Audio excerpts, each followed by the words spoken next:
Abducted in China, stranded and helpless. This is the fate of Americans, Britons, Canadians, and Australians who became pawns for the Chinese Communist Party.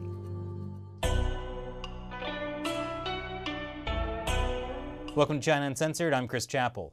Canada is feeling the consequences of crossing the Chinese Communist Party. After Canada arrested a Chinese businesswoman at the request of the United States for violating sanctions on Iran, China promised retaliation with severe consequences. And for starters, they detained 2 Canadians, saying those Canadians had somehow endangered national security. The U.S. State Department may even issue a travel warning to U.S. citizens going to China now, just to be safe. Because this is a tactic the Chinese Communist Party has used before, and will use again.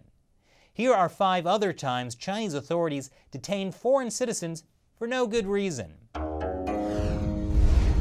Number 5. In 2015, a group of 20 British, South African, and Indian tourists was arrested in China's Inner Mongolia region. They were there with a larger tour group as part of a 47-day sightseeing adventure. But little did they know, one of the sights they would see would be terrorism. According to state-run Xinhua, the group was arrested for watching video clips that advocate terrorism and religious extremism. They spent several days in detention and, according to state-run media, admitted their crimes and repented. They were then deported. I know, you're dying to see which extremist video clip they watched that got them into so much trouble. It was a BBC documentary. The only things watched by myself and the group was a short clip of the 10 best Western cowboy films of all time and a 40-minute BBC documentary on Genghis Khan. Khan! Now this looks like a case where the local authorities in Ordos made a Keystone Cops-style mistake that then turned into an international incident because it's impossible for the authorities in China to back down. The tourists said that no one admitted to or repented anything, and in the end, no charges were brought against the group. After being deported back to the UK, one of the tourists called for an apology from the Chinese Communist Party. I believe he's still waiting. Number 4. If you're a Chinese citizen and you get on the bad side of the Chinese Communist Party, they'll stop at nothing to get you, even if that means holding your family hostage, even if your family members are American citizens. Liu Changming is one of China's most wanted. He used to be the executive at a Chinese state-owned bank, until he was accused of playing a part in a $1.4 billion bank fraud case. He fled China in 2007. And so when his estranged wife and 2 children, all American citizens, went to China to visit a sick grandparent, they were captured by Chinese authorities. Chinese authorities moved the mother to a secret site, commonly known as a black jail. The children discovered at the airport that they could not leave China. How could Chinese authorities hold American citizens without cause? Well, they shouldn't be able to. The Chinese government doesn't recognize dual citizenship. So according to Chinese law, Chinese citizens automatically lose their citizenship when they gain citizenship in another country. And even more bizarrely, one of Liu's kids was born in America, making him an American citizen from birth, which, according to Chinese law, means he's never been a Chinese citizen. But once Liu Changming's family were inside China, all of that went out the window. Because regardless of the law, the Chinese Communist Party treats ethnically Chinese people like pandas. No matter where you were born in the world, you belong to China, even if your passport says you're an American. Number 3. Here's the story of another Canadian citizen who also happens to be a panda. I mean ethnically Chinese. Sun Qian. She's a successful businesswoman. She and her husband co-founded Beijing Ledman Biochemistry Company. She became a Canadian citizen back in 2007. She preferred to live in Canada, not China, partially because she started practicing Falun Gong in 2014. That's a spiritual practice that's severely persecuted in China. Anyway, Sun found out that her husband was having extramarital affairs, and she was planning to divorce him. So, according to Sun's family, when she was visiting China, her husband called the Public Security Bureau and told them his wife was practicing Falun Gong. Chinese police came and arrested her. Oh, and tortured her. Sun's sister said Sun's husband colluded with certain individuals in the Public Security Bureau, using the policy of suppressing Falun Gong to bring about Sun's illegal detention and prosecution. In the meantime, Shun forged Sun's signature and produced a fake document, thereby gaining $2 billion in assets. Wow, that's cold. Her husband reported on her to the police for practicing Falun Gong, knowing she'd be persecuted, so he could take her money? At least she's probably not so mad about his affairs anymore. But look, Sun Qian is a Canadian citizen and didn't actually commit any crimes. So couldn't her lawyer have at least gotten her deported back to Canada? Well, she actually lost her lawyer because partners in his law firm told him that if he represents Miss Sun or any other Falun Gong case, they will cancel his contract to continue working with the firm. That was after the local Justice Bureau put pressure on both the law firm and the lawyer. You know, the Justice Bureau. Justice with Chinese characteristics.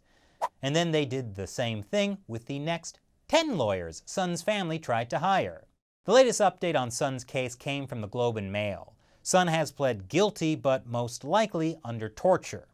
What's really sad is how little the Canadian government has done. Sun has been held for almost 2 years. Last year, when asked about Sun's case, all Canada's ambassador to China, John McCullum, had to say was, "That doesn't always help for the person in detention if we broadcast their situation in public, so I think for those cases, almost all the time, it is better to proceed in a low-profile way." You know, not high-profile enough that it would stop torture. Number 2. What happens when you're one of the world's biggest mining companies and you decide to renege on a deal with China? Let's just say you don't want to have your people inside China. In 2009, Stern Hu, an Australian citizen and general manager of Rio Tinto, was abducted by Chinese authorities and charged with stealing state secrets. The charge was later downgraded to bribery and stealing commercial secrets.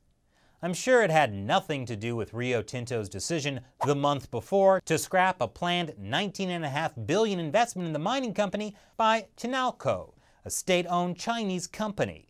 A later Business Week investigation also exposed the fact the Chinese regime was hacking Rio Tinto at the time, and that the arrest of Rio Tinto's employees may have been linked to the company's attempts to change their iron ore prices. Stern Hu was another good target, because even though he held Australian citizenship, he was born in China. In the end, Rio Tinto basically threw him under the bus, and the Australian government also didn't really do anything to intervene. But don't worry, Stern Hu was released only 9 years later, just this summer actually. He was released 2 years early because of good behavior. Clearly, this case was handled well. And now, number 1. One thing you might be wondering about is, what is it like for foreign citizens being detained by the Chinese regime? Well, here's Peter Humphrey from the UK to describe it in his own words. From the very moment that you're dropped into a cell, you're there to be crushed, you're there to have your spirit broken. In the 700 days that I spent in captivity, I never slept with the lights off. I sometimes think I never slept at all. He and his wife were abducted in 2013 and charged with illegally acquiring personal information about Chinese nationals. Actually, he and his wife were fraud investigators.